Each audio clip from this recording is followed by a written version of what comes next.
السلام علیکم ورحمۃ اللہ وبرکاتہ۔ رمضان آیا، کیا ایک ہاؤس وائف بس گھر کے کام کے لیے ہوتی ہے؟ بسم اللہ الرحمن الرحیم۔ رمضان وہ مہینہ جو صرف بھوک اور پیاس کا نام نہیں، وہ مہینہ جو صرف دسترخوان اور افطار کی تیاری تک محدود نہیں، بلکہ وہ مہینہ ہے روح کی تربیت اور نیت کی درستگی کا۔ جیسے ہی رمضان کا اعلان ہوتا ہے، گھروں میں ایک خاص ہلچل شروع ہو جاتی ہے۔ کچن کی صفائی، راشن کے لسٹ، سحری اور افطاری کی پلاننگ، اور ان سب کے بیچ ایک خاموش کردار سب سے زیادہ متحرک ہوتا ہے: ہاؤس وائف، ماں، بیوی، بیٹی۔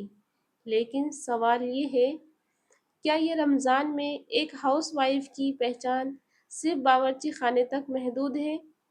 کیا اس کا روزہ کم قیمتی ہے کیونکہ وہ گھر میں رہتی ہے؟ کیا اس کی عبادت صرف کھانا پکانے میں ختم ہو جاتی ہے؟ آج اس غلط سوچ کو بدلنے کے لیے یہ ویڈیو ہے۔ رمضان کی پہلی سحر، اذان فجر سے کچھ دیر پہلے ایک عورت خاموش سے جاگتی ہے، آنکھوں میں نیند مگر دل میں نیت۔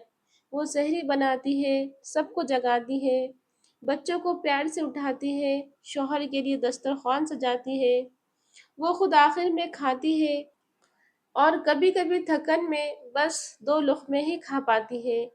لیکن فرشتے دیکھ رہے ہوتے، کیونکہ نبی کریم صلی اللہ علیہ وسلم نے فرمایا، اعمال کا دار و مدار نیتوں پر ہے۔ اگر اس کی نیت اللہ کو راضی کرنا ہے تو یہ سحری بھی عبادت ہے۔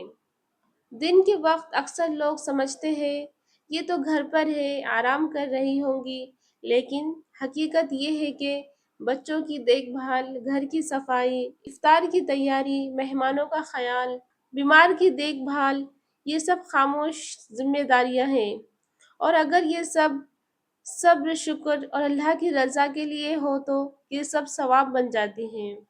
اسلام نے عورت کو کمزور نہیں کہا، اسلام نے عورت کو ذمہ دار کہا۔ رمضان میں ہاؤس وائف کی سب سے بڑی آزمائش صرف کام نہیں بلکہ نظر انداز ہونا ہے۔ کبھی کوئی کہتا ہے بس کھانے کا خیال رکھنا، کبھی کوئی کہتا ہے عبادت کا وقت کہاں ہے تمہارے پاس۔ یہ جملے دل کو چوبھتے ہیں، لیکن یاد رکھیے، اللہ تمہاری نیت دیکھتا ہے، لوگوں کے الفاظ نہیں۔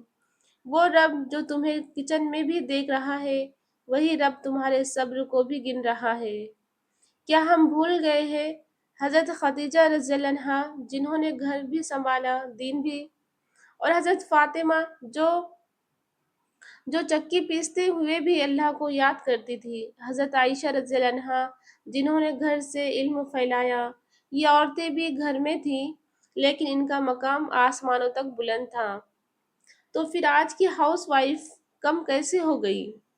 افطار سے پہلے کا وقت سب سے قیمتی وقت، وہ عورت کھانا بناتے ہوئے بچوں کے جھگڑے سلجھاتے ہیں، کسی کی فرمائش پوری کرتی ہے اور خود پیچھے رہ جاتی ہے۔